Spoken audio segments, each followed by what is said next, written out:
दोस्तों नमस्ते। दोस्तों, कहानी प्लास्टिक जरूर सुनना, आखिरी में विस्तारित प्रेरणादायक ककाबोझ। पहाड़ों के बीच बसा एक शांत गांव था। उसी गांव में विनोद नाम का युवक रहता था। विनोद के पास सपनों की कोई कमी नहीं थी। वो हर रोज अपने दोस्तों को नए नए सपने सुनाता। एक दिन मैं बड़ा व्यापारी बनूंगा, मेरे पास गाड़ियों की लाइन होगी, लोग मुझे मेरे नाम से मुझे पहचानेंगे।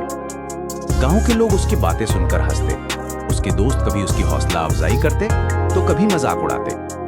लेकिन विनोद में एक कमी थी, वो सिर्फ सपने देखता था, मेहनत से डरता था। गांव के पास ही शिवराम नाम का लुहार रहता था। उसकी छोटी सी दुकान थी। दिन रात आग की भट्ठी जलती रहती, हथौड़े की टन-टन गूंजती। उसके हाथ पर छाले थे, लेकिन उसकी आंखों में आत्मविश्वास की चमक थी। वो अक्सर विनोद को समझाता, बेटा, सपने बुरे नहीं होते, लेकिन अगर उन्हें मेहनत से सींचा ना जाए तो वही सपने बोझ बन जाते हैं। विनोद मुस्कुराकर कहता, चाचा, आप तो दिन रात मेहनत करते रहते हो, पर मैं मेहनत मजदूरी के लिए पैदा नहीं हुआ हूं।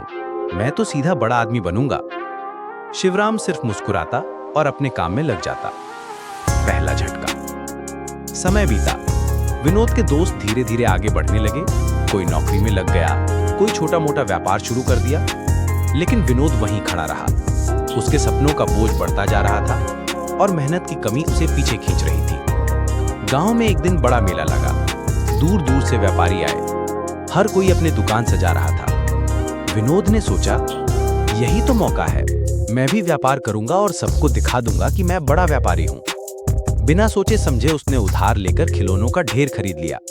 लेकिन उसने ना तो बाजार का अध्ययन किया, ना ग्राहकों की पसंद जानी, ना सही समय पर दुकान खोली।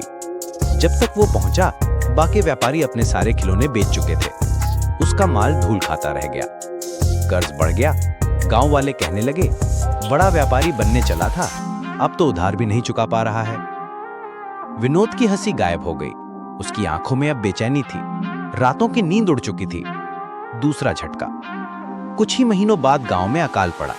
बारिश नहीं हुई, खेत सूख गए, पानी की कमी होने लगी। हर सुबह लोग कुएं पर लाइन लगाते ताकि समय रहते पानी भर सकें। लेकिन विनोद की आदत वही रही, देर से उठना, काम टालना। जब तक वो कुएं पर पहुंचता, पानी खत्म हो चुका होता। वो प्यासा लौट आता। उसके भीतर गुस्सा था, निराशा थी और सबसे बड़ा बोझ था उसके अधूरे सपनों का। परिवर्तन की शुरुआत। एक रात वो करवटें बदल रहा था। उसके कानों में शिवराम की बातें गूंज रही थी। सपने मेहनत के बिना बोझ बन जाते हैं। सुबह होते ही वो लोहार की दुकान पर पहुंचा। उसके चेहरे पर आंसू थे। उसने शिवराम के पैर पकड़ लिए और बोला, चाचा, अब मुझे समझ आ गया, मेरे सपनों का बोझ मुझे दबा रहा है। मैंने मेहनत नहीं की, इसलिए आज सबको बैठा। मुझे राह दिखाइए। शिवराम ने हथौड़ा नीचे रखा और गंभीर स्वर में कहा, बेटा, सपने देखना बुरा नहीं, लेकिन सपनों की कीमत सिर्फ शब्दों से नहीं, पसीने से चुकानी पड़ती है। जैसे लोहा बिना आग और चोट के आकार नहीं लेता, वैसे ही इंसान बिना मेहनत और अनुशासन के सफल नहीं होता। विनोद ने सिर झुकाकर कहा, मैं अब मेहनत करूंगा, चाहे छोटे काम से शुरुआत करनी पड़े। मेहनत का रास्ता। उस दिन से विनोद का जीवन बदल गया। उसने छोटे छोटे काम करना शुरू किया। वो सुबह जल्दी उठने लगा, समय पर काम करने लगा और बाजार में जाकर व्यापारियों से सीखने लगा। धीरे धीरे उसने उधार चुकाया। धीरे धीरे लोगों का विश्वास वापस जीता। सालों लगे, लेकिन आज वही विनोद शहर का सबसे बड़ा व्यापारी था। उसके पास अब गाड़ियां थीं, दुकानें थीं, लेकिन उससे भी बड़ी बात उसकी मेहनत और ईमानदारी की पहचान थी। सीख। दोस्तों, आपको ये कहानी कैसी लगी?